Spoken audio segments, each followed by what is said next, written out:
So we're ready to finish the play. Hamlet, Act V, Scene 2. Now, we did have a Scene 1 that we skipped over. It's long and there's some interesting stuff, but not for our part of the play. We're getting to the nuts and bolts, the fun part of the play. But just for summary, Act 5, Scene 1 is the graveyard. What happens in there is Hamlet has returned to Denmark. We knew that had happened. And he happens to be walking and talking with his buddy Horatio in the graveyard. Now, why in the graveyard? Well, the graveyard would be close to the palace, the palace graveyard.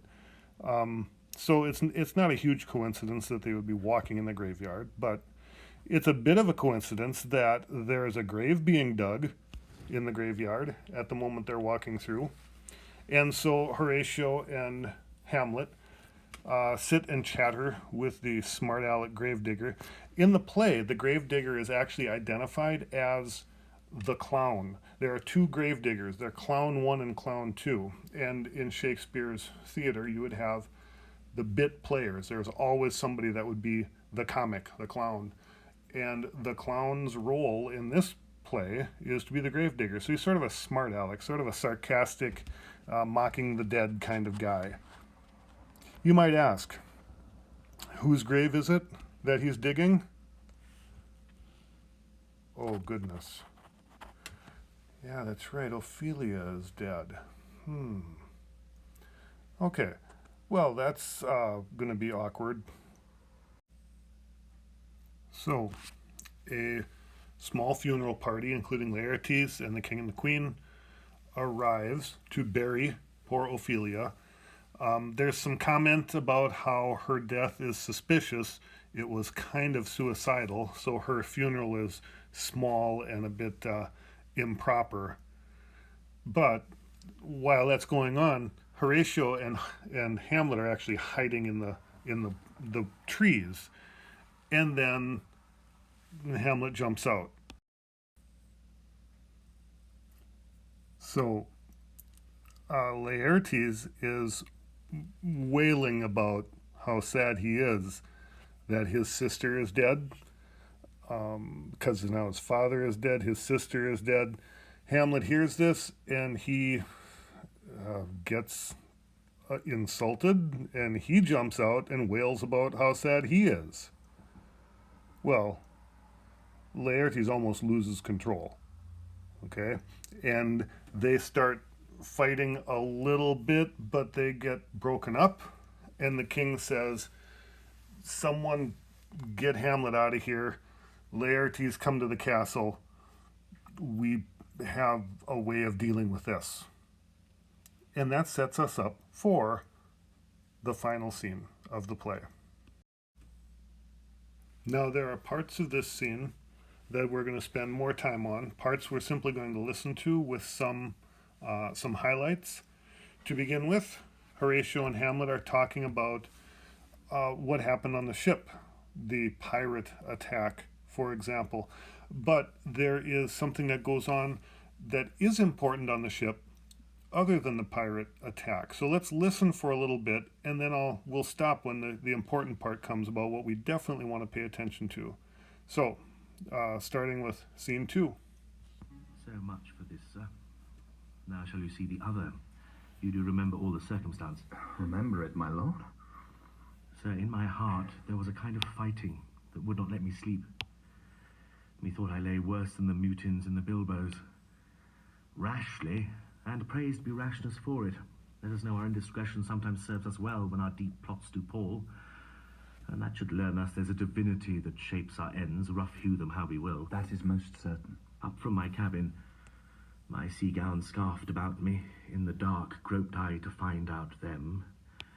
Had my desire, fingered their packet, and in fine withdrew to mine own room again, making so bold, my fears forgetting manners, to unseal their grand commission, where I found, Horatio, royal knavery, an exact command larded with many several sorts of reasons importing Denmark's health and England's too, with such bugs and goblins in my life, that on the supervised, no leisure baited, no, not to say the grinding of the axe, my head should be struck off. Is it possible? Here's the commission. Read it at more leisure. So this is something that we've been concerned about. This is something that we were worried that he was going to be killed when he went to England. That was the plan. That was the letters, the Grand Commission that Rosencrantz and Guildenstern had. Now, Horatio asks, is it possible? He says, yes, read it at your leisure. Read it later on. And Hamlet says, but you want to hear what I did about it? And Horatio says, yeah, let me know. So, he says, this. But wilt thou hear me how I did proceed? I beseech you. Being thus benetted round with villainies, or I could make a prologue to my brains, they had begun the play. I sat me down, devised a new commission, wrote it fair. I once did hold it as our statists do a baseness to write fair, and laboured much how to forget that learning, but, sir, now it did me yeoman service. Wilt thou know the effect of what I wrote? Aye, good my lord. An earnest conjuration from the king, as England was his faithful tributary, as love between them like the palm might flourish, as peace should still her wheaten garland wear, and stand a comma between their amities, and many such like ases of great charge, that on the view and knowing of these contents, without debatement further, more or less, he should the bearers put to sudden death, not shriving time allowed. So, he changed the letter. Instead of the letter saying, England, you're my servant, kill Hamlet, execute Hamlet, it says, England, since you are my servant, kill the people who give you this letter. Sneaky. Now, since it was a kingly letter, it was orders from a king, it would have to be sealed up properly. It would have to, a forgery is hard to do. Lucky for him, he's the prince. How was this sealed? Why, even in that was heaven ordinant. I had my father's signet in my purse, which was the model of that Danish seal. Folded the writ up in the form of the other, subscribed it, gave it the impression, placed it safely, the changeling never known. Now the next day was our sea fight, and what to this was sequent thou knowest already. So, Guildenstern and Rosencrantz go to't. Why, man, they did make love to this employment. They are not near my conscience. Their defeat does by their own insinuation grow. Now, what does this mean? This means that, okay, Horatio says, so you just sent these two guys to be killed, to go to it. Hamlet says, well, yeah. They wanted to do this. This was their own problem. I have no conscience. I don't feel guilty about this at all. It's by their own insinuation that this happens. It's not my fault. As a matter of fact, he goes on to explain that when little people get themselves wrapped up with big people, important people, they get themselves hurt. Now, this is true for Rosencrantz and Guildenstern. And if you recall, that's also true for Ophelia. That's what's happened to her as well. Let's listen to him as he explains this. 'Tis dangerous when the baser nature comes between the pass and fell insensate points of mighty opposites. Why, what a king is this? Does it not, think thee, stand me now upon he that hath killed my king, and whored my mother, popped in between the election and my hopes, thrown out his angle for my proper life, and with such cozenage is not perfect conscience to quit him with this arm? And is it not to be damned to let this canker of our nature come in further evil? It must be shortly known to him from England what is the issue of the business there. It will be short. The interim is mine. And a man's life's no more than to say one. But I am very sorry, good Horatio, that to Laertes I forgot myself. For by the image of my cause I see the portraiture of his. I'll court his favours. But sure the bravery of his grief did put me into a towering passion. Now, we'll notice he says, yes, it's too bad when little people stick their nose in where it doesn't belong. That's what happened to Polonius too, right? Now, Horatio says, "Why, what a king is this?" He's not saying who he's talking about is Claudius. He's not saying anything about the king that would commit execute the people. He's not talking about the person in front of him who will be king. He's saying, what kind of king would send their people off to be executed? Their son, stepson. That is amazing. Horatio really is beginning to agree. Hamlet says, "Does it not, thinkest thee now, stand me now upon?" Don't you realize now the importance of me killing this guy? Doesn't it make sense now that since he did all this nasty stuff, it's perfect conscience that I should kill him. I'm completely justified. Hard to argue with that. Horatio doesn't argue with that. Matter of fact, what he says is something that we've heard before. We heard this when Arthur Leander was trying to get divorced, and he said, "I need you to announce that I'm going to leave my wife so that I will get in gear and talk to her. I have 24 hours to get this done before you announce it to everybody." Well, the announcement of Rosencrantz and Guildenstern being killed is going to come back soon. And he says, "Yes, it'll be a short time. Now I got to do it, don't I? I've got to get it done." Now, what happens here, this next sort of bit of play, this next bit of the scene, this man here, Osric, comes in, and he basically explains for a couple of pages. He says, "The king wants you to come and play fencing, have a game of duel, okay? Not fight with, but play with Laertes. Laertes is back, and the king has said that I'm going to wager that if we give you the odds, okay, we'll give you a couple of points. You got to get 3 points and 3 touches, and Laertes has to get 9. Okay, so here's what they're going to wager: 6 French rapiers against 6 Barbary horses, which is rich stuff, fancy bet for a king. And then they go on. They say here, he laid that in a dozen passes, he shall not exceed you 3 hits. So 12 for 9. The idea is that if Hamlet hits him 3 times, he wins. Laertes has to hit 9 times in order to win. That's how much better Laertes is, apparently.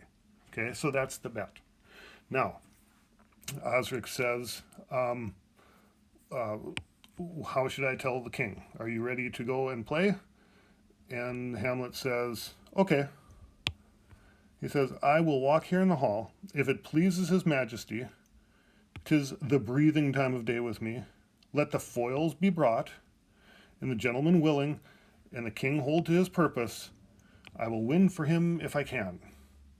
If not, I gain nothing but my shame and the odd hits."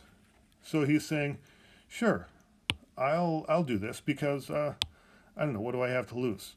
He's not suspicious of what's going on. At least he doesn't tell Osric that.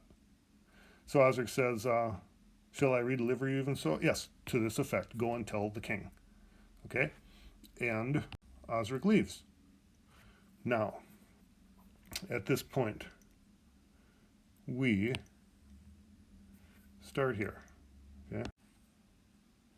So at this point, another lord comes in to sort of set up the competition, to set up the fencing match. And when he comes in, he's going to comment, he's going to say that the king and queen are going to be there. Okay, so let's hear this. "My lord, His Majesty commended him to you by young Osric, who brings back to him that you attend him in the hall. He sends to know if your pleasure holds to play with Laertes, or that you will take longer time? I am constant to my purposes. They follow the king's pleasure. If his fitness speaks, mine is ready, now or whensoever, provided I be so able as now. The king and queen and all are coming down. In happy time. The queen desires you to use some gentle entertainment to Laertes before you fall to play. She well instructs me. Now, this gentle entertainment that the queen is asking him to give to Laertes, it is not really any kind of entertainment. Be gentlemanly, okay? Entertain him in a gentlemanly fashion, which is to apologize for what you did in the graveyard, for being nasty. Apologize for killing his father. Say you're sorry. Make good, make nice with this man before you play swords with him. Okay? That's what the queen says. Before you play, I want you to be gentlemanly to him and make up with him. And Hamlet says, yeah, that is a good idea. And then the Lord leaves. Now, listen to this next bit, because up until this point, Hamlet has been sort of, yeah, okay, this sounds fine. I'll do this with you, with Laertes. But listen to what he says now.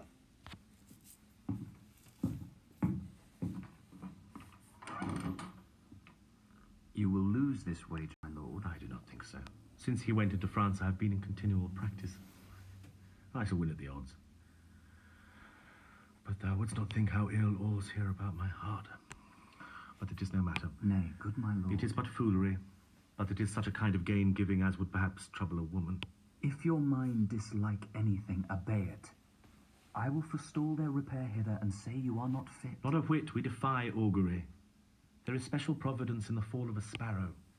If it be now, 'tis not to come. If it be not to come, it will be now. If it be not now, yet it will come. The readiness is all, since no man of aught he leaves knows what is to leave betimes. Now, he says, I'm not so worried about losing. I think I'm going to win at the odds. I mean, certainly if they give me 3-9, I'm going to win.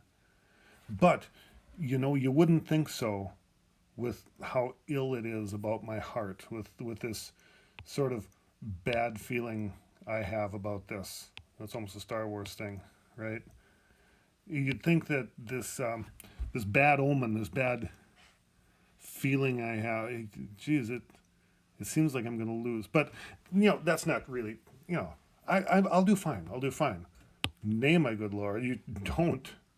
If you feel bad about this, don't do it. He says, no, this is just, it's just something that would trouble a woman. It's a goofy feeling. It's irrational, sort of insulting. Sorry, women. But that's what he's saying. And Horatius says, if you dislike anything, obey it.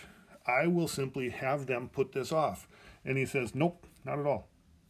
We defy augury, which means this. We will ignore premonitions.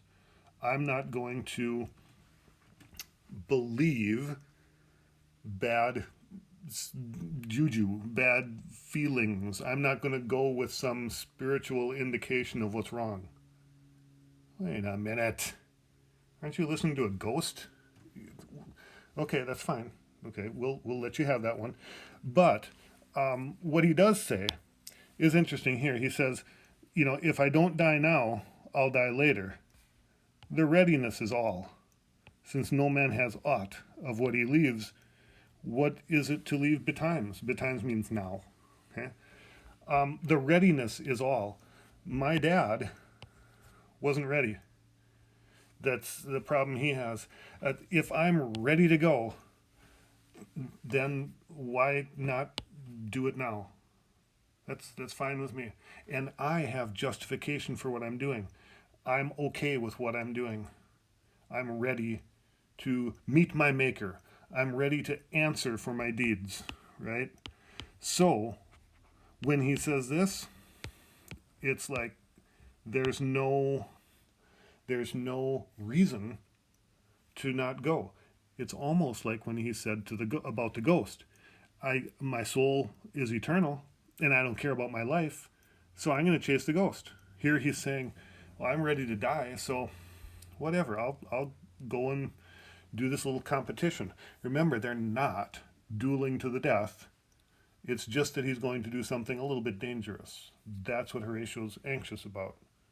So now, the king and queen come in, and Hamlet is going to do his apology. Let's listen to him apologize to Laertes for what's happened. Let be.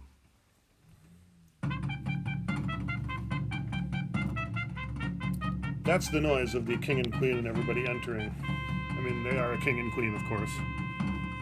Come, Hamlet, come and take this hand from me. Laertes, give me your pardon, sir. I have done you wrong. But pardon it, as you are a gentleman. This presence knows, and you must needs have heard, how I am punished with a sore distraction. What I have done, that might your nature, honour, and exception roughly awake, I here proclaim was madness. Was Hamlet wrong, Laertes? Never Hamlet. If Hamlet from himself be ta'en away, and when he's not himself does wrong, Laertes, then Hamlet does it not, Hamlet denies it. Who does it then? His madness. If it be so, Hamlet is of the faction that is wronged.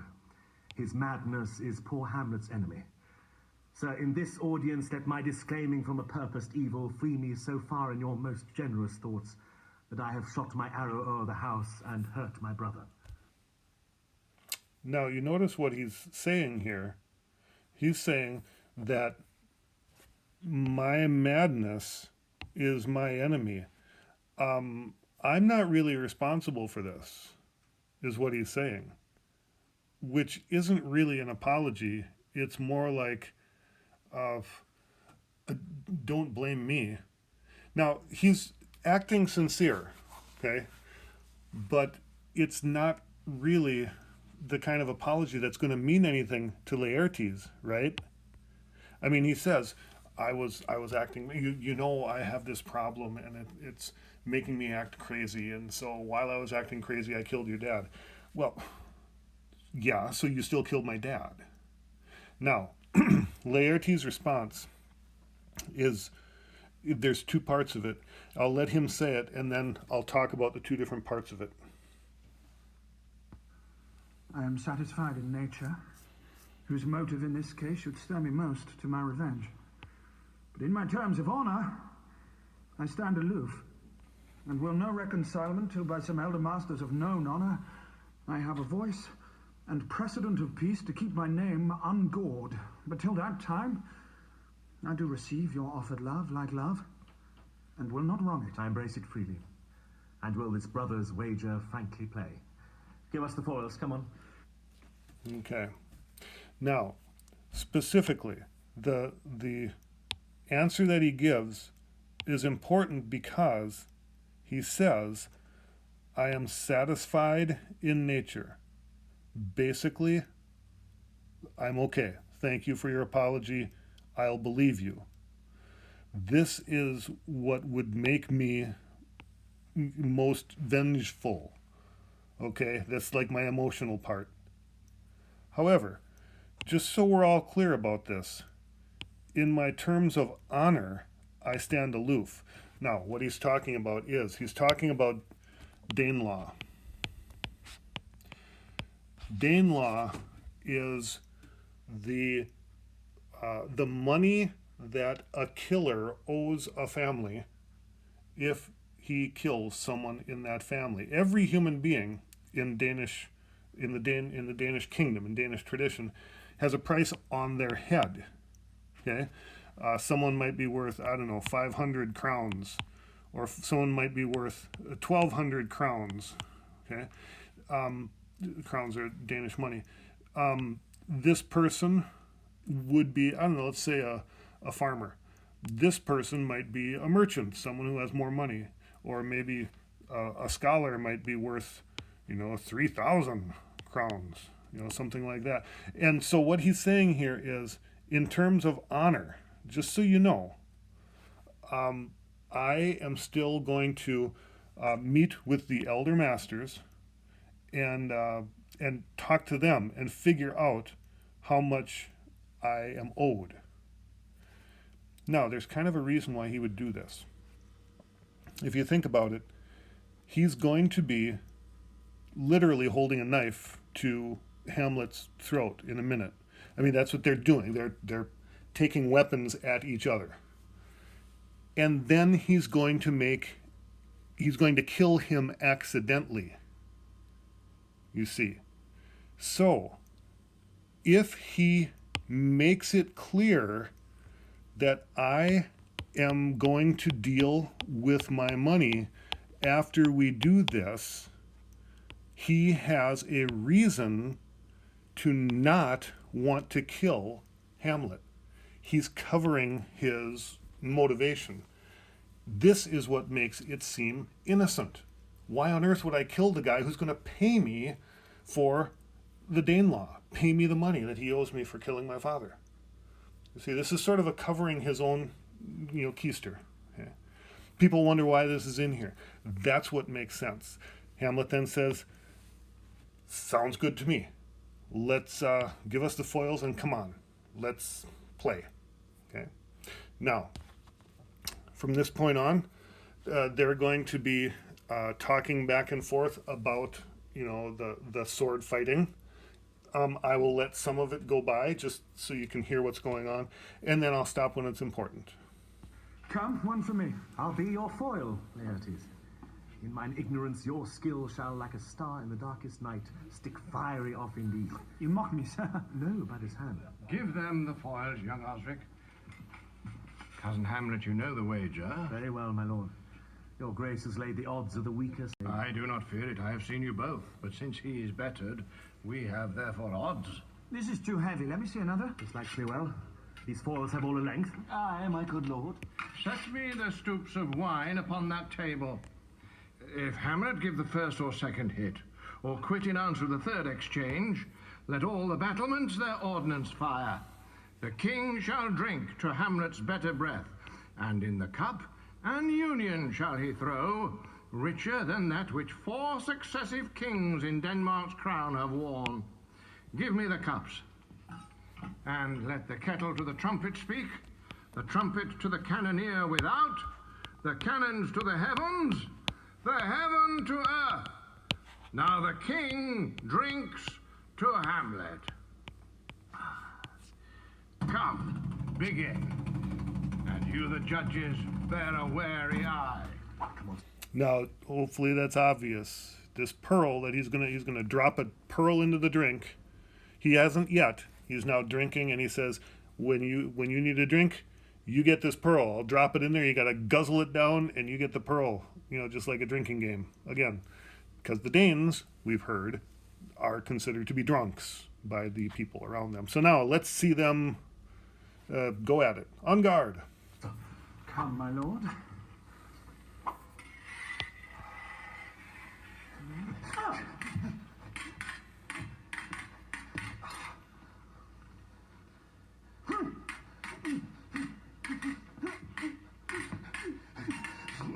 One! No! Judgment! A hit, a very palpable hit. Well, again. Stay, give me drink. Hamlet, this pearl is thine. Here's to thy health. Give him the cup. I'll play this bout first. Set it by a while. Come.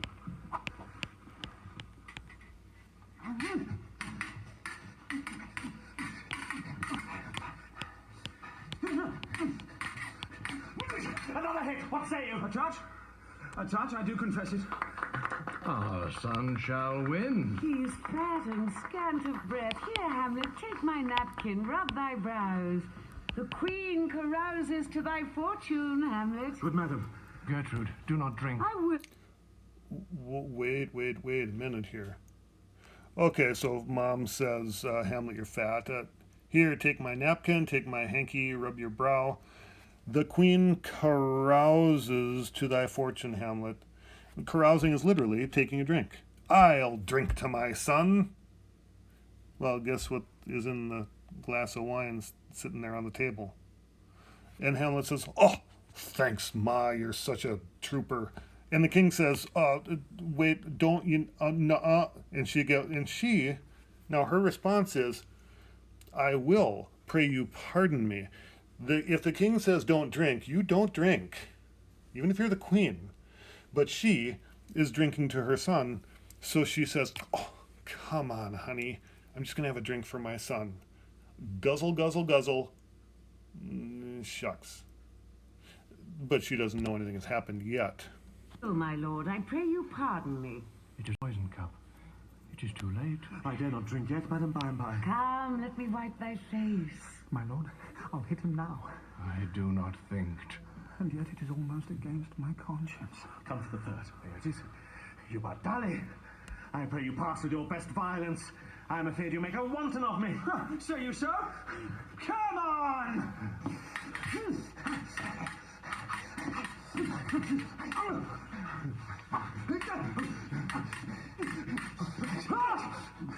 Nothing neither way.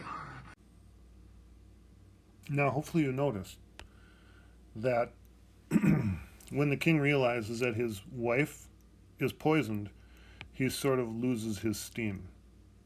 Laertes says, okay, this time I'll do it, king. The king says, I don't think so. Everything's all screwed up. Life sucks. I don't care anymore. Whatever. Dang it. Right? Well, after that, Laertes says this, yet it is almost against my conscience. I'll do it now, even though I kind of don't really want to kill him now. Laertes no doubt saw the queen drink the wine. Laertes knows that now Hamlet's mother is dying too. And he did apologize, sort of. Laertes isn't an evil man. He was just whipped up into his revenge by the king. Okay? A king, this time was a living king, encouraged him to be vengeful. Now, meanwhile, Hamlet is still just fencing. He's not got a plan at the moment. But this plan is falling apart for these guys. Now, at this, they go on, they fight some more. They fence some more. The play starts getting a little bit heated. Okay, Hamlet mocks Laertes a little bit, and Laertes gets a little offended, and they go at each other, and there's a point. There's nobody got a point on that. That couple of minutes. Laertes says, "Oh, dang it, I'll get you now," and he comes at him. Now, in the stage directions are a little bit vague in the originals, but the point is when one of the big motifs in sword fighting is trading swords. It's not like people stop and trade the swords and go on. It's usually something like the one person disarms the other. He flings his sword out and the sword goes flying, and in sort of a mock grand gesture, he'll take his own sword and he'll toss it to the other guy and run and get the other guy's sword, or he'll trap his sword somehow and then hand him his sword, or both swords will go flying and they'll pick up the wrong sword, either intentionally or not. There's several different ways this could happen, but notice before that happens, Laertes wounds Hamlet with the poisoned sword, and we see it happen, and it's not scored, it's not called a hit. Okay, so it is likely something that the judge didn't see. It's probably out in front on the stage, so the audience sees it, but the judges don't. Okay, because that would be a reason to stop the fight. I mean, it's like a boxer bleeding, and they gotta at least get the blood off him or do something. That's a pause in the fight, but it doesn't happen. In fact, they scuffle some more. That's when they change rapiers, and then Hamlet wounds Laertes. We all know, and so does Laertes, that there's poison on that sword. So now both of them are poisoned, and the queen is poisoned. So now everything is going to pot. What's going to happen? Well, let's see what's going to happen. King Claudius recognizes now that both of these guys are bloody. They're not supposed to be bloody. This is a bout for fun, right? Like we said. So they're not supposed to be cut. He says, part them. They are incensed. They're getting angry. That's not what they're supposed to be doing. Hamlet says, no, let's keep going. And then the queen falls over and faints. And Osric says, look to the queen there, ho. Look to the queen there, by golly. Right? And Horatio says, they're bleeding on both sides. How is it, my lord? What's going on? So as they go on, this is all big action on the stage. Have at you now! Goodness gracious, big action.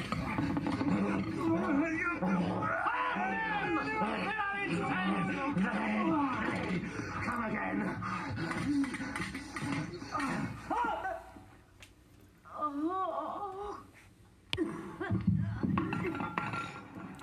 Look to the queen there, ho! They bleed on both sides. How is it, my lord? Holy Laertes. Why is a woodcock to mine own spring, Osric? I am justly killed with mine own treachery. What is the queen? She swoons to see them bleed. No. The drink. Oh, my dear Hamlet. The drink. The drink. I am poisoned.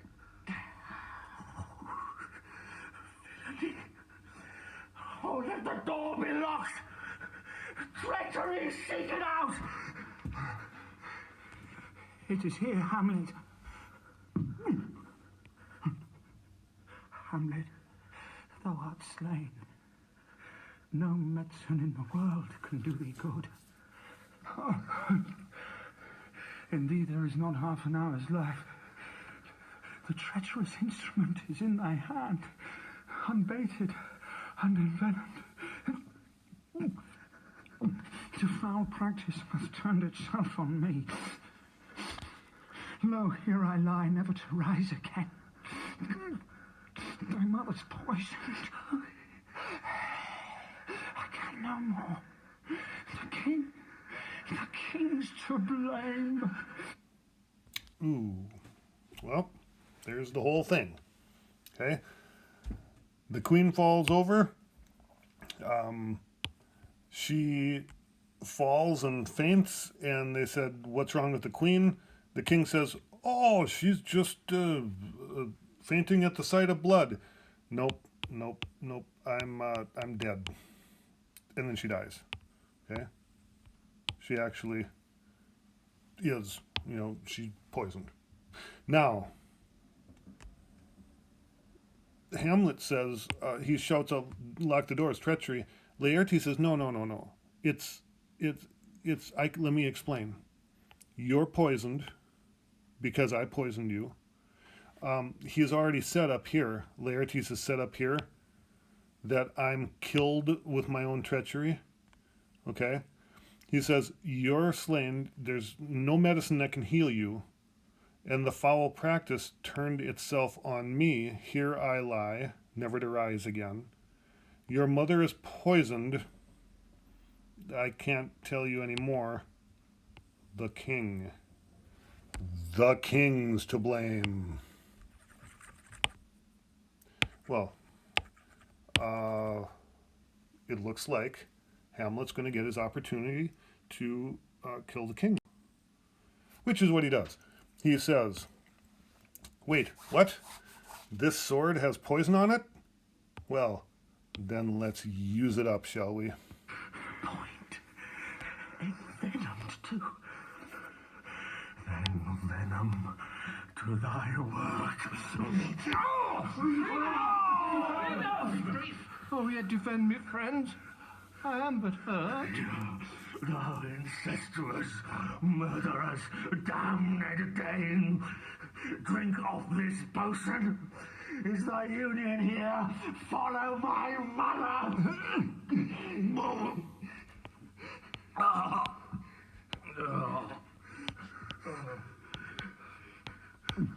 He is justly served. It is a poison tempered by himself. Exchange forgiveness with me, noble Hamlet. Mine and my father's death come not upon thee, nor thine on me. Heaven make thee free of it. Oh, I follow thee. I am dead, Horatio. Wretched queen, adieu. You that look pale and tremble at this chance, that are but mutes or audience to this act, had I but time. As this fell Sergeant Death is strict in his arrest, oh, I could tell you. But let it be. Horatio, I am dead. Thou livest. Report me and my cause arise to the unsatisfied. Never believe it. I am more an antique Roman than a Dane. Is yet some liquor left. Now, Hamlet, of course, he says, I'm dead. And then he goes on and talks for a couple of minutes yet. But he's dead. I mean, he's poisoned. He says, Horatio, you are still alive. You have to go and report me and my cause aright to the unsatisfied. You need to explain what's happened here. That's what you need to do for me. Horatio says, no way, man. I'm more an antique Roman than a Dane. I would be loyal Roman. I want to kill myself because my leader is dead. Here's yet some liquor left. There's probably still some poison in here. And Hamlet says, stop it. You can't. Give me that cup because you need to live. Well, why do you need to live? Well, let's hear why you need to live. Is the other man? Give me the cup. Let go. By heaven, I'll hat. Oh, God, Horatio. What a wounded name. Things standing thus unknown shall live behind me. If thou didst ever hold me in thy heart, absent thee from felicity a while, and in this harsh world draw thy breath in pain to tell my story. My reputation, now not my reputation in the Polonius way, but the truth, okay? The truth that I am justified in what I've done, okay? The real story about my father, about my mother, about my uncle, about me, that you need to tell the story. You need to get it out there. That's why you can't live. You need to, absent thee from felicity, don't be the good friend who would die with me. You need to put that down and stay alive so that you can clear all this up. And then we start hearing drums and stuff in the distance. Hamlet says, what warlike noise is this? What's going on? What noise is this? Young Fortinbras, with conquest come from Poland, to the ambassadors of England gives this warlike volley. I die, Horatio. The boat and the poison quite outgrows my spirit. I cannot live to hear the news from England, but I do prophesy the election lights on Fortinbras. He has my dying voice. So tell him, with the occurrence more and less, which have solicited, the rest is silence. Now, this section, okay, this is rather important. Fortinbras doesn't seem to need to hear this. You'll see in a moment. But Hamlet says to Horatio, I prophesy the election lights on Fortinbras. Now, think about it. The king is dead. Okay? Claudius, the king, is dead. Hamlet, the prince, is dead. Claudius doesn't have any kids. Hamlet doesn't have any kids. Even the queen is dead. So there's nobody running Denmark. There's nobody there. Okay? So, what Hamlet is saying here, I prophesy the election. Now, this election is not like we're going to have an election for the king. You don't have an election for the king. Okay, the king is chosen by various means, but not elected. Okay, the election falls on Fortinbras.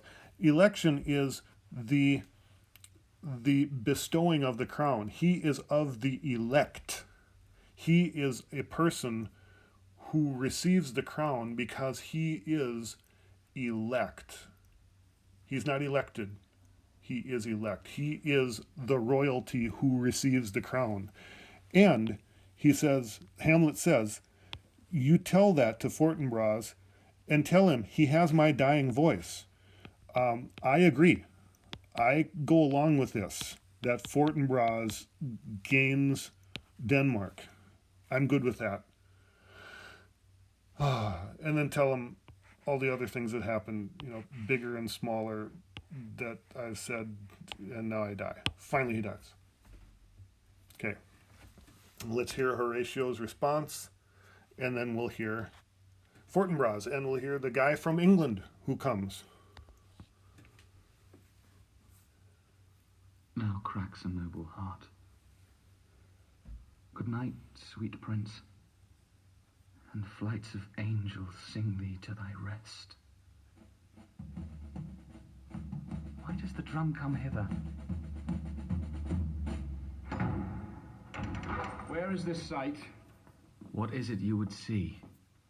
If aught of woe or wonder, cease your search. This quarry cries on havoc. Oh, proud death, what feast is toward in thine eternal cell, that thou so many princes at a shot bloodily hast struck? The sight is dismal, and our affairs from England come too late. The ears are senseless that should give us hearing, to tell him his commandment is fulfilled, that Rosencrantz and Guildenstern are dead. Where should we have our thanks? Not from his mouth, had it the ability of life to thank you. He never gave commandment for their death. But since so jump upon this bloody question, you from the Polack wars and you from England are here arrived, give order that these bodies high on a stage be placed to the view. And let me speak to the yet unknowing world how these things came about. So shall you hear of carnal, bloody and unnatural acts, of accidental judgments, casual slaughters, of deaths put on by cunning and forced cause, and in this upshot, purposes mistook, fallen on the inventors' heads. All this can I truly deliver. Let us haste to hear it, and call the noblest to the audience. For me, with sorrow I embrace my fortune. I have some rights of memory in this kingdom, which now to claim my vantage doth invite me. Of that I shall have also cause to speak, and from his mouth whose voice will draw on more. But let this same be presently performed, even while men's minds are wild, lest more mischance on plots and errors happen. Let 4 captains bear Hamlet like a soldier to the stage, for he was likely, had he been put on, to have proved most royal. And for his passage, the soldiers' music and the rites of war speak loudly for him. Take up the bodies. Such a sight as this becomes the field, but here shows much amiss. Go, bid the soldiers shoot.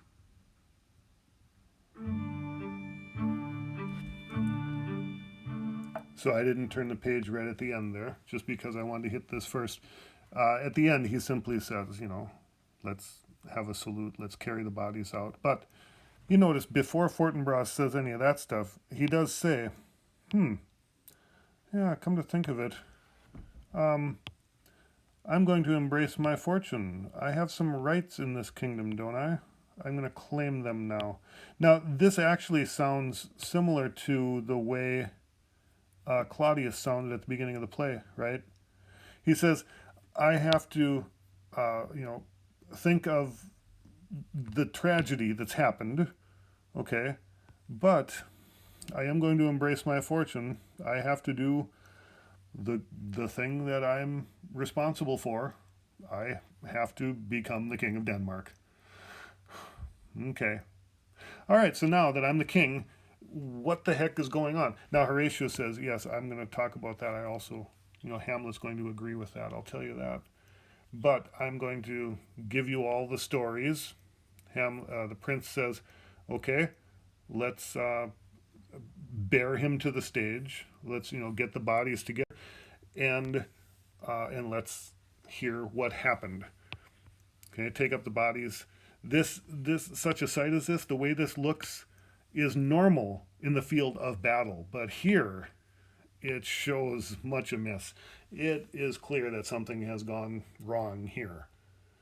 Yes, in the palace, something has gone wrong. So, with that, we can see that Hamlet, in the end, he loved his father and he loved his mother. And because he loved them so much, he lost his rational thought. He lost his reason, and he fell tragically. Okay? His fall, his tragedy, is that he loved his father and mother too much. It led him to do things that destroyed him. It led him to do things that destroyed him. It led him to do things that destroyed him. He had love, he got revenge, and he also died along with everybody else. The end.